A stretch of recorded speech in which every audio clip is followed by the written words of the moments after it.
Record-setting na ulan ang bumuhos sa New York City at paligid na rehiyon noong Biyernes. Nagresulta ito sa flash flooding ng mga kalsada, basement, paaralan at nagsara ng buong linya ng subway. Tinatayang nasa 1 buwang halaga ng ulan naman ang bumagsak sa Brooklyn. Dahil dito, nagdeklara ng state of emergency si New York Governor Kathy Hochul para sa New York City, Long Island at Hudson Valley noong din Biyernes ng umaga, habang nagpaalala na manatili ang mga residente sa tahanan, lalo na ang mga nakatira sa basements.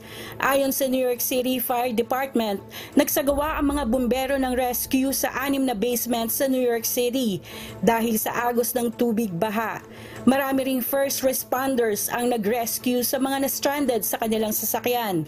Nasuspinde ang serbisyo sa 10 linya ng tren sa Brooklyn at lahat ng 3 linya ng tren sa Metro North dahil bumuhos ang tubig baha sa mga subway at riles, kaya kailangang magpakalat ng karagdagang bus upang makatulong sa mga commuters. Kath Carriedo, UNTV News and Rescue. Diyos ang aming sandigan, serbisyo publiko ang aming pinahahalagahan.